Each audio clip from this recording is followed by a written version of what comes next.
Okay, I'm back. That was weird. It stopped recording just now for some reason.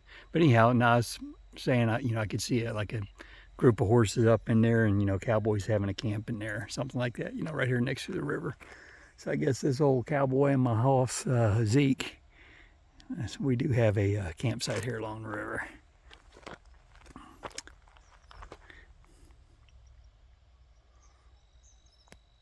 So, so I was saying though about those bugs.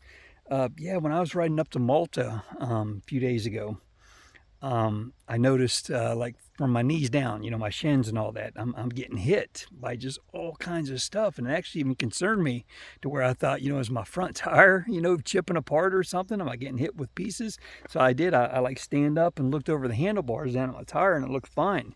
But then when I got up to the motel, I noticed all these grasshoppers in the front tire, like in the front rim and all that. And then there were all these bees.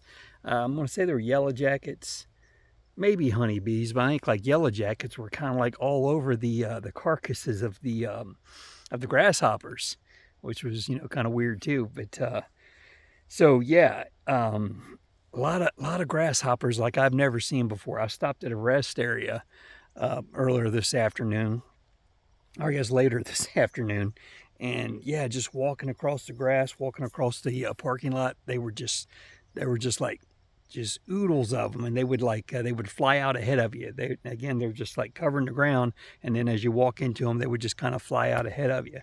And then so like I said, I was getting drilled with them, my knees and my shins and my feet and my ankles pretty much. It seemed like it's all knees down. I guess they're close to the road and you ride up on them real quick and they fly. So that was happening the other day. And then, yeah, today, once again, the same thing. And then also, though, there were some, I'm assuming it was once again them much, higher as well, getting hit in the face, in the cheek, and in my, the helmet, of course. Well, can't really say that I noticed the helmet, but I sure noticed getting hit in the face. So just getting drilled with bugs. I've been in, thick areas, of course, with the mosquitoes and all that, but nothing with just the large amount of the big bugs, of the grasshoppers, which, they're not real big either, but they're big enough that you feel them, of course. Yeah. Hey, and I did want to mention, I showed my pants here. These are my like my $80 Amazon pants that Lori had sent me. But did want to say about my climb pants. That's what I had sent back to Lori. I wore those things for like sending them back this past Friday. That was like 12 and a half weeks then that I wore them. And, I said before that they started coming apart on me pretty quick. Or I shouldn't say coming apart. That one pocket, that cargo pocket, that seam started coming undone. And then I had that issue with the zipper that ended up breaking off on the left leg. So yeah, I'm not real excited about the climb pants. But the jacket, that Carlsbad jacket I'm wearing, I absolutely love. No complaints. I'd like to think, I'll finish out this trip with it, and then, God willing, even years to come. All them patches, I've been buying a lot of patches, and I'd like to stick those all over it, maybe. But the pants, those switchback pants, huge disappointment. And, for climb, I guess you'd say they're cheap, so to speak, about $250. Give or take. And you could spend easily on, climb pants, you could spend, much more. And I guess the deal with them, though, I just assumed that I wasn't sacrificing quality by buying a cheaper pant. I just thought I was sacrificing features, like Gore-Tex, like the jacket has. That is a bit more expensive jacket, which does have Gore-Tex. But the pants, don't have Gore-Tex or just anything fancy. So I didn't think it was, like I said, going to be a quality thing. I thought it was going to be just lack of features. But that said, I've sent them home. God willing, when I get back, I am going to reach out to Climb again. I had called them once back in Washington and talked to a woman, about the warranty. And then she told me about, going online and, submitting a claim and all that, which I did do. I actually had sent them like maybe 3 pictures of the issue and, where the zipper, and again, that seam that was coming apart.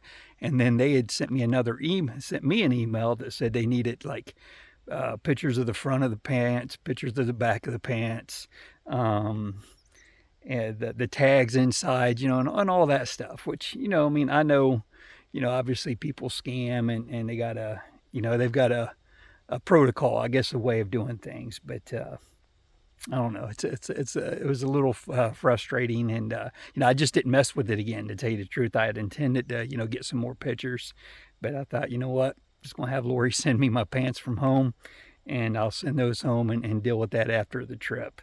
So maybe God willing, after maybe if that's resolved, or whatever they do once I get back and I reach out to Climb again, I'll do an update, I guess, as far as whether or not they take care of them.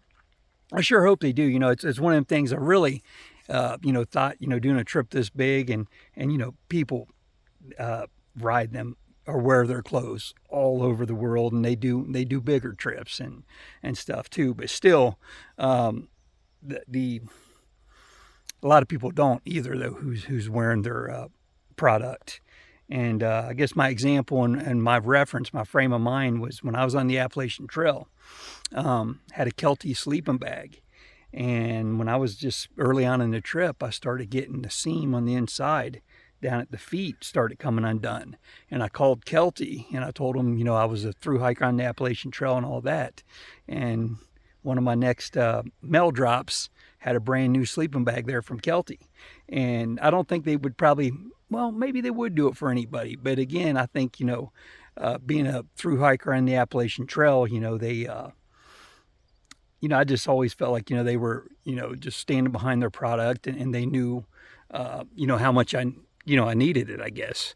And, just a whole word of mouth thing too. You're either going to talk good about their product all the way up and down the Appalachian Trail, or you're going to badmouth their product, according to how it works out for you and how they take care of it. And so all that said, it's going to be interesting to see if Climb, if they'll do anything about those pants. I mean, I've worn them out. I burnt the right shin. I got up against the exhaust, I guess, and I burned a hole in them. So they look rough, but again, they that seam, started coming apart like in the first week or two, and that's, even say cheap, so to speak, $250 pants. I mean, that shouldn't have happened. Period. So we'll see. So yeah, I just kind of wanted to do that to talk about it, kind of, because I might end up directing Climb to this video if it comes down to it. We'll see. If they care, I don't know. I've never dealt with them until now. I've never owned their products till now. Again, I am a new rider, but like I said, I love the jacket. Very disappointed with the pants. Moving on. Okay, what else?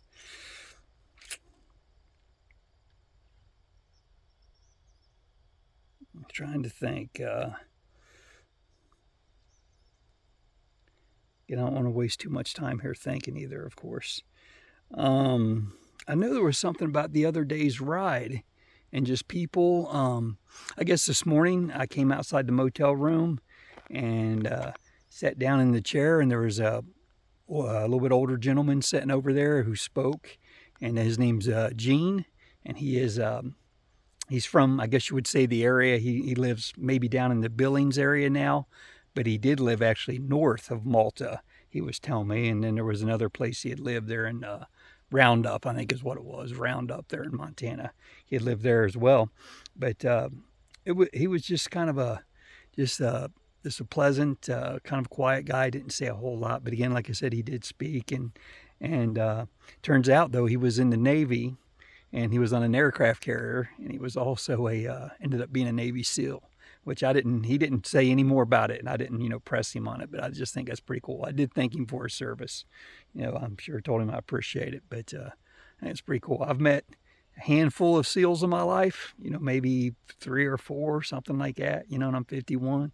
And, that is the elite, of course. So it's always kind of neat to meet one, I think.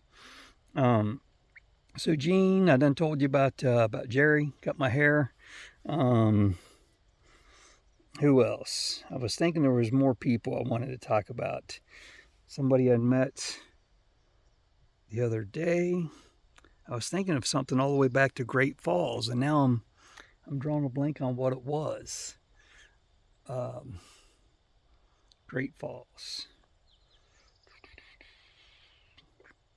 I don't remember. All right. I should probably just shut this down, and if I can think of, what can't remember, I should just come back. But otherwise, I'm just going to burn too much memory just standing here on the bank of the river, just trying to think and trying to remember stuff. But I do want to say again, it's just I'm in North Dakota for the first time in my life. All the traveling, I've been blessed to do. I'm now in North Dakota, and I'm just so thankful to be here. It's cool to be here, and this is a beautiful park. I didn't know anything about Theodore Roosevelt National Park, and we are in the north unit, and there's a south unit as well, about 60 miles from here, I believe it is, down closer to the interstate, down close to 94 here in the state. But yeah, up here in the north unit, and I'm glad, getting to see at least this part of it. What else?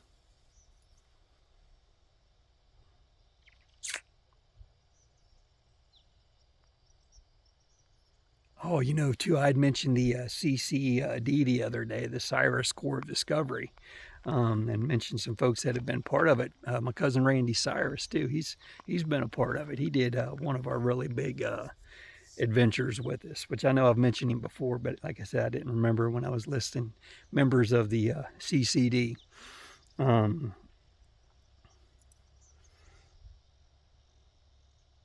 Okay. Yeah, I think I'm going to shut it down. I haven't eaten my dinner yet, so I'm going to go and shut her down and go eat dinner. And if I think about anything else, I'll be back.